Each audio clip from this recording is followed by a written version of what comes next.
Germaniyada ish boshlaganda moliyaviy savodxonlik juda muhim. Avvalo sizga soliq raqami beriladi. Bu raqam barcha moliyaviy va soliqqa oid hujjatlarda ishlatiladi.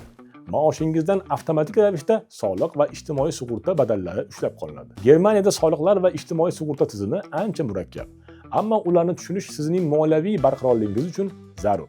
Sizga tibbiy sug'urta, pensiya jamg'armasi, ishsizlik sug'urtasi va nogironlik sug'urtasi majburiy taqdim etiladi. Bundan tashqari cherkov to'lovi ham hamma uchun majburiy. Agar tuman moliya bo'limiga borib, siz musulmon ekanligingiz haqida ariza qoldirmasangiz, ushbu to'lov davom etaveradi. Qolaversa, yil oxirida oyligingizdan ushlab qolingan daromad solig'ini qaytarish bo'yicha ham tuman moliya bo'limiga ariza qoldirishingiz mumkin.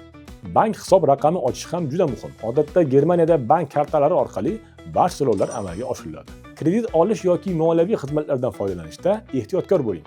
Noto'g'ri qarz va foizlar iqtisodiy muammolarga olib kelishi mumkin. Germaniyada moliyaviy masalalar bo'yicha bepul maslahatlar va kurslar mavjud. Ularni qidiring va moliyaviy bilimlaringizni oshiring. Xarajatlarni rejalashtirish va tejashni odat qiling. Bu yangi mamlakatda barqaror hayot kechirish uchun eng yaxshi yo'ldir.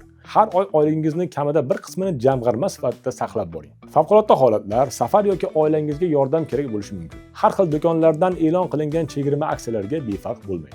Ular orasida sizga kerak bo'lgan narsalar juda yaxshi narxda chiqib qolishi mumkin. Pulni faqat ishonchli rasmiy tizimlar orqali yuboring. Notanish odamlarga yoki norasmiy xizmatlarga ishonmang. Firibgarlikdan ehtiyot bo'ling. Internet orqali foizli kredit, tez pul, super takliflar deyilgan xabarlarga laqqa tushmang. Hech kim sizga oson va shunchaki pul bermaydi. Qonuniy, rasmiy va nazorat qilinadigan moliyaviy tizim sizni firibgarlikdan himoya qiladi. Yordam olish uchun Vazirlar Mahkamasi huzuridagi migratsiya agentligining ekrandagi bepul telefon raqamlariga yoki siz turgan davlatdagi vakolatxonasiga murojaat qiling.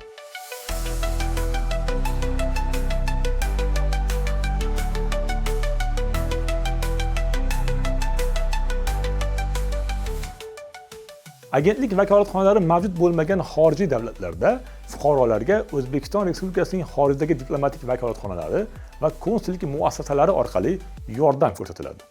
Bundan tashqari, huquqiy yordam Uzbot Telegram bot orqali ham bog'lanish mumkin.